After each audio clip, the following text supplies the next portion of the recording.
For constructing the security market index, we go through from different steps. The first step is to select the target market. The next step is to select the securities from that market to add them in the index. And the third step is to weight these securities.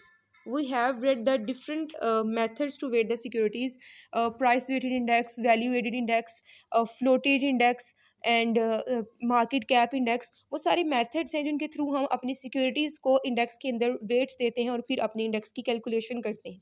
ये तीनों steps हम पढ़ चुके हैं, इससे हमारी index की construction हो जाती है। इसके बाद यहाँ पर हमारा काम ख़त्म नहीं होता, we have to move on to rebalancing the securities in the index. So our today's topic is the rebalancing of the securities. So once indexes has constructed, it's not stop there. हम जिस तरह market में fluctuations आते हैं उसी तरह से index को चेंज करने की ज़रूरत होती है। इंडेक्सेस में रीबैलेंसिंग का मतलब होता है कि कोई भी पर्टिकुलर सिक्योरिटी है उसके वेट्स जो हैं उनको रीबैलेंस करना। रीबैलेंस करने की ज़रूरत क्यों पेश आती है कि मार्केट फ्लक्चुएट होती रहती है, market goes ups and downs. वो जो फ्लक्चुएशंस हैं वो हमारी इंडेक्स को बहुत ज़्यादा इफेक्ट करते हैं। तो जैसे ही कोई सिक्योरिटी किसी भी तरह से एक्ट कर रही होती है या सिक्योरिटी में कोई चेंजिंग्स आते हैं या किसी कंपनी में कोई पर्टिकुलर चेंज आता है तो हमें उस कंपनी के जो वेट्स हैं उनको चेंज करने की ज़रूरत पड़ती है, हम उनको रीबैलेंस करते हैं। जैसे कि फॉर एग्जांपल हमारे पास दो कंपनीज हैं, company A and company B. Company A को मैंने वेट असाइन किया था 20 और कंपनी बी को मैंने वेट असाइन किया था 80। अब मार्केट में चेंजिंग्स आते हैं, कंपनी ए बेटर परफॉर्म करने लग जाती है, कंपनी बी जो है वो थोड़ी डाउन टर्न में आती है, तो उस केस में मैं अपने वेट्स को रीबैलेंस करूंगी, अपने पोर्टफोलियो को रीबैलेंस करूंगी। हो सकता है कि मैं इसको जो है 40 एंड 60 की रेशो में ले आऊँ, ये मे माइट भी पॉसिबल कि मैं इसको 60 और 40 की रेशो में ले आऊँ। तो ये होता है अपने जो इंडेक्स है उसमें अपनी सिक्योरिटीज़ को रीबैलेंस करना, ताकि हम एक्चुअल जो पोर्टफोलियो रिटर्न है, जो हमारे पास पीआर है, उसको हम इंडेक्स रिटर्न ला सकें। ठीक है, तो ये ज़रूरी होता है हमारे लिए कि हमने अपने पोर्टफोलियो रिटर्न को इंडेक्स के रिटर्न के इक्वल लेकर आना होता है। इसी मकसद के लिए हम अपनी सिक्योरिटीज़ को अपने इंडेक्स के अंदर रीबैलेंस करते रहते हैं। तो ये हमारे पास था फोर्थ स्टेप। अब हम नेक्स्ट जो है वो देखते हैं, जैसे कि यहाँ पर मैंशनड है, when should the selection and weighting of securities be reexamined. हमें उनको री एग्जामिन कब करना है? तो री एग्जामिनिंग करना मतलब अपने जो इंडेक्स है उसकी रिकंस्ट्रक्शन करना। लास्ट स्टेप हमारे पास रिकंस्ट्रक्शन का है। इसमें होता क्या है कि हम अपनी जो इंडेक्स है उसमें सिक्योरिटीज़ को ऐड और डिलीट करते हैं। जैसे कि फॉर एग्जांपल मेरे पास जो एक इंडेक्स है उसमें मेरे पास 3 कंपनीज़ हैं, company A, company B and company C के स्टॉक्स हैं हमारे पास। ठीक है, इन तीनों को मिलाकर मैंने अपना एक इंडेक्स क्रिएट किया हुआ था। ठीक है, अब होता क्या है कि कंपनी बी जो है वो लिक्विडेट हो जाती है या फिर कंपनी बी जो है वो बैंकरप्ट हो जाती है। उस केस में जैसे ही कोई भी कंपनी बैंकरप्ट होती है तो हमें उसको अपने इंडेक्स में से निकालना पड़ता है। ठीक है, मैं अब इसको क्या करूँगी, अपने इंडेक्स में से निकाल दूँगी। अब जो मेरे पास न्यू इंडेक्स बना है उसमें कंपनी ए एंड कंपनी सी की सिक्योरिटीज़ हैं। ठीक है, उस केस में हम क्या करेंगे, कंपनी बी को अंदर से डिलीट कर देंगे। रिकंस्ट्रक्शन का बेसिकली मकसद ही यही होता है कि periodically for a given time period हम अपनी कुछ सिक्योरिटीज़ को अंदर ऐड करते हैं इंडेक्स में, अपने इंडेक्स में, या तो कुछ सिक्योरिटीज़ को ऐड करते हैं या फिर कुछ सिक्योरिटीज़ को डिलीट करते हैं। ये कहलाता है रिकंस्ट्रक्शन का प्रोसेस। जिस तरह कोई कंपनी मूव कर रही होती है, कोई कंपनी अगर पॉजिटिवली परफॉर्म करने लग जाती है तो हम उसकी सिक्योरिटी को अपने अंदर ऐड कर लेते हैं। हो सकता है कि हमारे उस मार्केट में और भी बहुत सारी कंपनीज़ हों जो कि पहले बेटर तरीके से काम नहीं कर रही थी उसकी स्टॉक्स, लेकिन अब उसके स्टॉक बेटर परफॉर्म कर रहे हैं तो हम उसको अपने इंडेक्स में ऐड कर लेंगे। और कुछ ऐसी कंपनी जिनके स्टॉक्स बहुत अच्छा परफॉर्म कर रहे थे, किसी भी वजह से हो सकता है कि हमारी मार्केट में वो फिर अब प्रिवेल नहीं कर सकते, कुछ कंडीशंस ऐसी हैं जो कि वो हमारी मार्केट में नहीं बल्कि किसी दूसरी मार्केट में चले जाएंगे, तो उस केस में भी हम उनको क्या कर देंगे, अपने डिलीट कर देंगे अपने इंडेक्स में से। तो इसे कहते हैं रिकंस्ट्रक्शन करना। Once we have constructed our indexes, हम उनको वहीं पर छोड़ नहीं देते, हम उनको रीबैलेंस भी करते हैं एंड रिकंस्ट्रक्ट भी करते हैं। ठीक है, ये पूरा प्रोसेस है जिसके थ्रू हम क्या कर रहे हैं, अपने इंडेक्स कंस्ट्रक्शन कर रहे हैं। जैसे मैंने कहा कि हम सिक्योरिटीज़ को ऐड एंड डिलीट कर सकते हैं, तो कोई भी सिक्योरिटी जब इंडेक्स में से निकाल दी जाती है, डिलीट कर दी जाती है, यानी कि इन्वेस्टर्स ने उनको सेल कर दिया है। इन्वेस्ट जैसे ही वो इंडेक्स से निकलती है, इन्वेस्टर उसको सेल कर देते हैं, उसकी प्राइसेस गिरना स्टार्ट हो जाती हैं। और जैसे ही किसी भी सिक्योरिटी को इंडेक्स के अंदर ऐड कर दिया जाता है, इन्वेस्टर्स उसको परचेज करना स्टार्ट कर देते हैं, उस कंपनी के स्टॉक्स की प्राइसेस हायर होना शुरू हो जाती हैं। यही हम कहते हैं कि विद इन सेकेंड्स जो है किसी भी कंपनी के जो स्टॉक्स होते हैं उनकी प्राइसेस अप एंड डाउन होती रहती हैं। नेक्स्ट टॉपिक है हमारे पास uses of security market index. हम जो इंडेक्स कंस्ट्रक्ट करते हैं उसको किस तरह से यूज़ किया जा सकता है। फर्स्ट यूज़ है हमारे पास reflection of market sentiment. Second one is benchmark of manager performance. The next is measure of market risk and return, market beta and risk adjusted return, and the last one is model portfolio for index funds. First one discuss करते हैं reflection of market sentiment. Market sentiment का meaning होता है कि the attitude of investors. ठीक है, इसको मैं ये लिख सकती हूँ कि हमारे इन्वेस्टर्स हमारा का एटीट्यूड क्या है।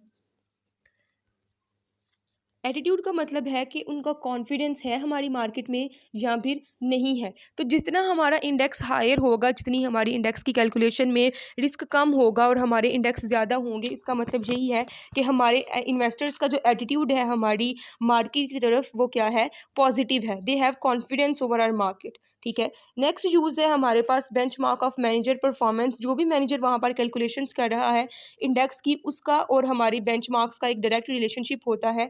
हमारे इंडेक्सेस बहुत ज़्यादा हेल्प करते हैं मैनेजर्स की परफॉर्मेंस को इंडिकेट करने के लिए। जितना अच्छा एक इंडेक्स कंस्ट्रक्टेड होगा उतनी ही बेटर परफॉर्मेंस होगी आपके मैनेजर की। थर्ड है हमारे पास measure of market risk and return. ये इसका सबसे बेसिक जो है यूज़ है जिसको हम फाइनेंस में यूज़ करते हैं। रिस्क एंड रिटर्न के चैप्टर में हमने देखा कि हम जो है वो डिफरेंट स्टैटिस्टिकल मेयर्स को यूज़ करते हैं, जिसमें हमने एक वर्ड यूज़ करना होता है बीटा।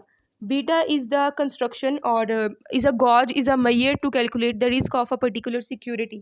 ठीक है, तो जो मार्केट इंडेक्स है वो हमें हिस्टोरिकल डाटा प्रोवाइड करता है कि हम किसी भी मार्केट का रिस्क एंड रिटर्न जो है कैलकुलेशन वो कर सकें। ठीक है, जो आपका एक्सपेक्टेड रेट ऑफ रिटर्न है उसकी कैलकुलेशन में भी हमने मार्केट रिस्क को ऐड करना होता है, जिसमें हम हेल्प लेते हैं एज अ प्रॉक्सी अपने सिक्योरिटी मार्केट इंडेक्स की। उसके बाद है हमारे पास measure of beta and risk adjusted return. Risk adjusted return जिसको हम एक्सपेक्टेड रिटर्न भी कहते हैं, उसकी कैलकुलेशंस के लिए हमें बीटा फैक्टर रिक्वायर्ड होता है, जो कि हमने अपने सिक्योरिटी मार्केट इंडेक्स से लेना होता है। हमारे पास प्रीवियस डाटा पड़ा होता है, हमारे इंडेक्स की जो परफॉर्मेंस है वो हमारी सिक्योरिटी की परफॉर्मेंस को इंडिकेट कर रही होती है। The last one is model portfolio for index funds. ये हमें पोर्टफोलियो को जो है कंस्ट्रक्ट करने में, पोर्टफोलियो को मॉडल करने में बहुत ज़्यादा हेल्प करता है, क्योंकि हमने अपनी सिक्योरिटीज़ को देखना होता है कि सिक्योरिटीज़ किस तरह से काम करती हैं। तो जिस तरह से इंडेक्स नंबर की मूवमेंट होती है, हमारी सिक्योरिटी मार्केट इंडेक्स की मूवमेंट होती है, उसी तरह से वो सिक्योरिटी की मूवमेंट को भी एक्सप्लेन करता है कि क्या सिक्योरिटी बेटर परफॉर्म करती हैं या फिर नहीं। तो हमें पोर्टफोलियो को मॉडल करने में भी इंडेक्स फंड्स बहुत ज़्यादा हेल्प करते हैं। नेक्स्ट टॉपिक है हमारे पास investors can use a variety of equity market indexes. These equity indexes can be classified as follows. हमारे पास डिफरेंट इक्विटी मार्केट इंडेक्सेस हो सकते हैं और वो टाइप्स यहाँ पर डिस्कस्ड हैं। सबसे पहली टाइप है हमारे पास broad market index. Broad market मतलब ओवरऑल मार्केट की परफॉर्मेंस को इंडिकेट करता है हमारा ब्रॉड मार्केट इंडेक्स, जिसमें हम ओवरऑल एक कंट्री के या फिर एक जो हमारी जैसे कि पाकिस्तान स्टॉक एक्सचेंज है और वो पूरे पाकिस्तान के जितनी भी कंपनीज हैं उन सब के इंडेक्सेस को वहाँ पर क्या कर रही होती है, रिप्रेजेंट कर रही होती है। यहाँ पर उसने एग्जांपल की है कि 90% जो है ना, किसी भी मार्केट में 90% जो है वो वैल्यू को रिप्रेजेंट करते हैं हमारे ब्रॉड मार्केट इंडेक्स। जैसे कि यहाँ पे उसने एक इंडेक्स का नाम यूज़ किया है, विल्शायर 500 इंडेक्स। ये विल्शायर 500 इंडेक्स एक यूएस इंडेक्स की एग्जांपल है, जो कि यूएस की इक्विटी मार्केट के सारे जो है ऑलमोस्ट सारी सिक्योरिटीज़ की परफॉर्मेंस को इंडिकेट करता है। वहाँ पर उसने बताया है कि टोटल 6000 सिक्योरिटीज़ को वो इंडिकेट करता है। ठीक है, नेक्स्ट हमारे पास जो है वो टाइप है मल्टी मार्केट इंडेक्स की, जिसमें सिर्फ एक ब्रॉड मार्केट में तो किसी एक मार्केट के सारी सिक्योरिटीज़ को रिप्रेजेंट किया जा रहा था, लेकिन मल्टी मार्केट इंडेक्स में मोर देन वन कंट्रीज़ के, मोर देन वन मार्केट्स की जो सिक्योरिटीज़ हैं उनको रिप्रेजेंट किया जा रहा होता है। ये कंस्ट्रक्ट किया जाता है डिफरेंट कंट्रीज़ के ऊपर, जिनके हम अपने इक्विटी रिटर्न्स को देखते हुए कैलकुलेट करते हैं। जैसे कि यहाँ पे बताया है, यहाँ तो जियोग्राफिकल रीजन की वजह से, जैसे कि लैटिन अमेरिका है, या फिर बाकी अमेरिका की जितने भी स्टेट्स हैं उन सब के इंडेक्सेस, या फिर market based on their stage of economical development. हमने जो मल्टी मार्केट इंडेक्स करना होता है बेसिकली वो किसी पीछे डिटर्मिनेंट की बेस पर करते हैं, या तो हमारा डिटर्मिनेंट जियोग्राफिकल रीजन होगा, या फिर वो इकोनॉमिक डेवलपमेंट हो सकता है, जैसे कि कुछ हमारी मार्केट्स इमर्जिंग होती हैं उन सब की इक्विटी मार्केट्स को ये रिप्रेजेंट करेगा, या फिर सारी दुनिया को। ठीक है, उसके बाद हमारे पास आ जाता है multi market index with fundamental waiting. ये मल्टी मार्केट इंडेक्स जिसमें हमने जो एक एक मार्केट है उन सब के इंडेक्सेस को मार्केट कैपिटलाइजेशन के थ्रू कैलकुलेट किया होता है, और जब हम एक एक मार्केट की सिक्योरिटीज़ को मार्केट कैपिटलाइजेशन के थ्रू कैलकुलेट करते हैं उसके बाद हम उनकी फंडामेंटल वेटिंग करते हैं। जैसे कि फॉर एग्जांपल मेरे पास अगर 3-4 कंट्रीज़ हैं तो एक एक कंट्रीज़ की सिक्योरिटीज़ को मैं जो है वो मार्केट कैपिटलाइजेशन का मेथड यूज़ करके वेट करूँगी।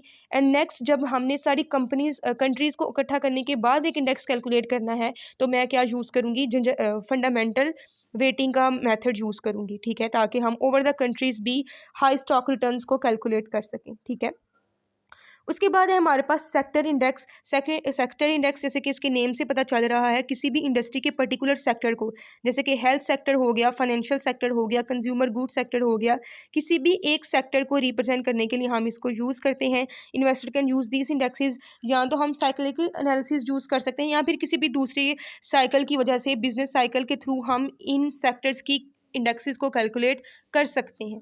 ठीक है, नेक्स्ट है हमारे पास स्टाइल इंडेक्स। स्टाइल इंडेक्स में हम जो है वो मार्केट कैपिटलाइजेशन के थ्रू अपने जो ग्रोथ स्ट्रेटजीज़ हैं या फिर वैल्यू स्ट्रेटजीज़ हैं उनके थ्रू अपने मार्केट के इंडेक्सेस को कैलकुलेट करते हैं। ठीक है, कहते हैं कुछ इंडेक्सेस हमारी जो है वो दो तरह के स्मॉल कैप और जो हाई कैप होते हैं उनको रिप्रेजेंट कर रहे होते हैं, क्योंकि कोई भी ऐसा इंडेक्स अभी तक क्रिएट नहीं किया गया जो कि लार्ज कैप, मिड कैप और स्मॉल कैप स्टॉक्स सबको जो है वो रिप्रेजेंट कर सके। डिफरेंट वैल्यूज़ के लिए हम डिफरेंट जो है ना वो इंडेक्सेस को यूज़ करते हैं, जैसे कि लार्ज कैप के लिए हमारा डिफरेंट इंडेक्स होगा, मिड कैप के लिए हमारा इंडेक्स डिफरेंट होगा, स्मॉल कैप स्टॉक्स के लिए हमारा इंडेक्स डिफरेंट होगा।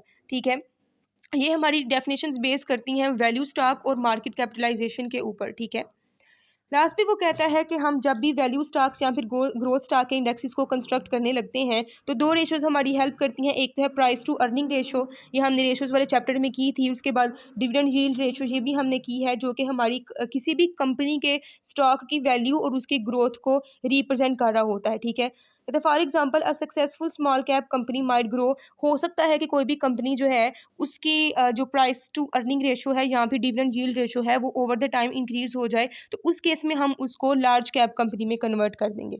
ठीक है, तो ये हमारे पास कुछ इक्विटी इंडेक्सेस की टाइप्स थी जिनके थ्रू हम अपनी मार्केट को रिप्रेजेंट कर रहे होते हैं।